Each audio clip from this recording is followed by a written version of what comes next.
Dzień dobry. Postanowiłam nagrać co nieco dla Was, zabrać Was dzisiaj na kemping. Jesteśmy w Parku Narodowym Border Range. Na kempingu oprócz nas, a kemping jest dosyć duży, tak jak pokazywałam, oprócz nas jest jeszcze jedno miejsce zajęte. To by było na tyle. Tu mamy swoje miejsce kempingowe. Jeszcze się nie rozstawialiśmy, trzeba trochę tu ukrzątnąć. Ale to później będę pokazywała co i jak. Śmiesznie, bo parę lat temu byliśmy dokładnie na tym kempingu i mieliśmy dokładnie to samo miejsce wybrane, zarezerwowane. Tak to tu wygląda. Zanim przejdziemy do kempingowania i wędrówki po lesie deszczowym, 2 zdania wstępu. Border Range National Park w stanie New South Wales to niezwykły subtropikalny park wpisany na listę Światowego Dziedzictwa UNESCO. Park zajmuje powierzchnię 31 000 hektarów. Znajdują się tu jedne z najstarszych lasów deszczowych na świecie, które pamiętają czasy dinozaurów. Szlaki w Border Range są bardzo zróżnicowane, od krótkich, łatwych spacerów po kilkugodzinne wędrówki. Dla każdego coś się znajdzie, ale może o tym później. Wróćmy jednak na kemping. Zanim pójdziemy na przechadzkę, trzeba coś zjeść. Tutaj chlebek, dzisiaj upieczony. Taki piękny. Będzie też smaluszek zrobiony przeze mnie. Gdzieś o tutaj jest.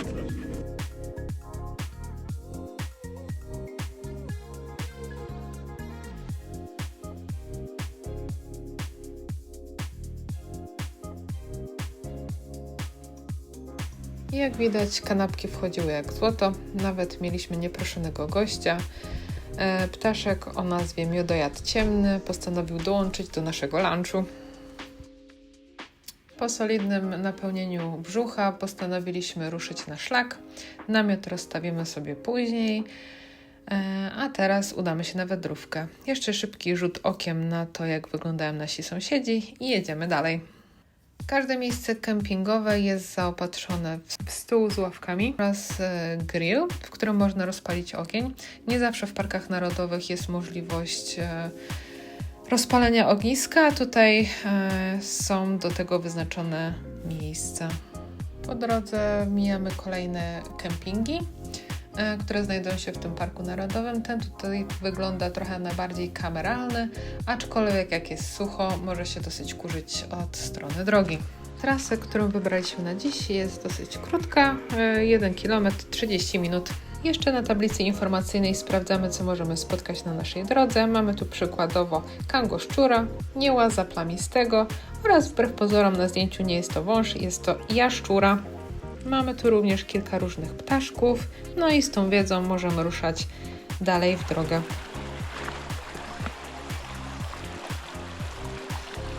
Już praktycznie na samym wejściu mamy pierwszą atrakcję, idealną dla Roberta, powalone drzewo, po którym zdecydowanie trzeba było się przejść.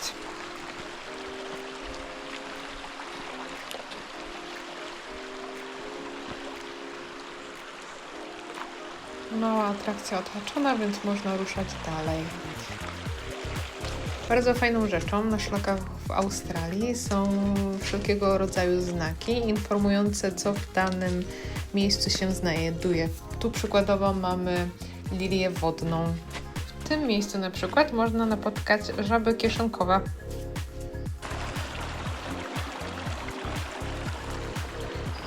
A dokładnie w tym miejscu 3 lata temu zostało wykonane zdjęcie przez tego pana i wygląda tak.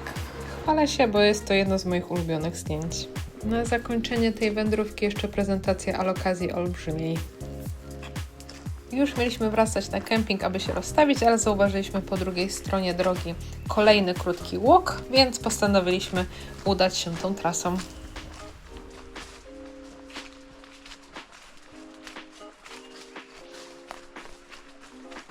Na tej ścieżce również były informacje, jak na przykład tutaj, że możemy spotkać ptaka o nazwie liroogon i jest to jeden z pierwszych ptaków, które śpiewały na ziemi. Co ciekawe, liroogon znajduje się w herbie Parków Narodowych stanu New South Wales. Na naszej drodze napotkaliśmy również drzewo o nazwie australijski cedr czerwony. Drzewa te osiągają nawet do 60 metrów wysokości.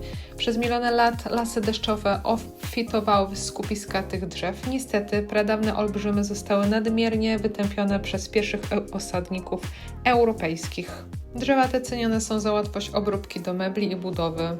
Co ciekawe, są jedne z nielicznych drzew australijskich, co zrzucają liście na jesień. No dobrze, myślę, że już pora wracać na kemping, rozstawić namiot oraz uszykować kolację. Trasa powrotna również obfitowała w piękne widoki. Przed chwilą byliśmy w lesie deszczowym, a teraz mamy piękne polany i wzgórza. Zanim przejdziemy do rozstawiania namiotu, szybka prezentacja, jak wygląda van w środku. Tu mamy lodóweczkę, pościel spakowaną. Po boku mamy dostęp do naszej garderoby, a poniżej pojemniki z przyborami kuchennymi. Na tym kempingu nie ma bieżącej wody, dlatego mamy też swój własny zbiornik. A teraz w przyspieszonym tempie pokażę Wam, jak rozkładamy namiot. Każdy ma swoje obowiązki. Ja ścielę łóżko jak w luksusowym hotelu, poprawiam poduszkę z 17 razy i tworzę klimat jak z Instagrama. Robert natomiast w tym czasie stawia meble, przygotowuje palenisko i praktycznie buduje całe miasteczko survivalowe. Teamwork pełną gębą. Ja estetyka, Robert infrastruktura. A teraz coś bardziej przyziemnego. Idziemy się przejść do toalety. Toaleta tutaj jest kompostowa na tym kempingu, czyli jest jedna wielka dziura. Ale najpierw przejdziemy się tutaj do jakiegoś punktu informacyjnego, zobaczymy, co tam jest pokazane. O, tam jesteśmy my, tu są inne kempingi, miejsca kempingowe. Tutaj jest jakby taka kuchnia, można powiedzieć, tak. Jest grillowisko, palenisko, stół, nawet wieszak jest. Tak to wygląda. I tu mamy informacje o tym parku narodowym. Różne takie.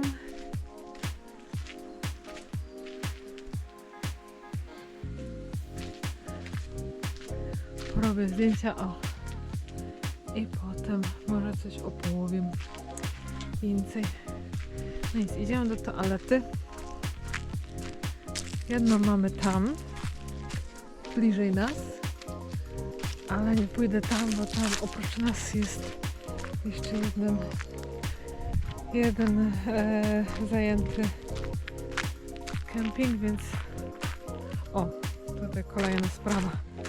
Mamy kolejne łoki, które możemy zrobić. Może jutro z rana coś jeszcze zrobimy. Jakieś punkty widokowe. Dobra. A tak wygląda toaleta. Piękna ścieżyna. Kibelka. No dobrze. Chyba tam dalej nie będę Was zabierała. Aczkolwiek jest jedno ujęcie, gdzie pokazałam, jak działa ten kibelek. Tak wygląda.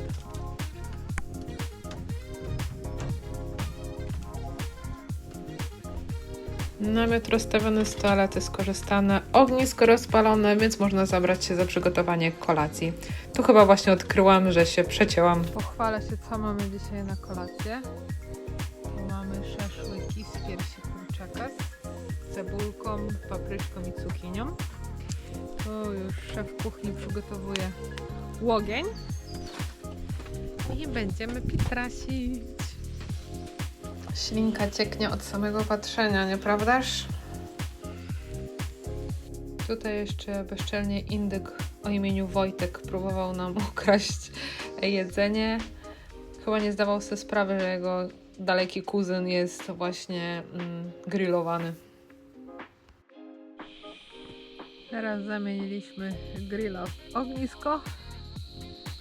No i sobie piwkujemy. Ja już jestem po showerze, po prysznicu. Tak, no i tak będziemy spędzać wieczór z takim dźwiękiem. Dobranoc.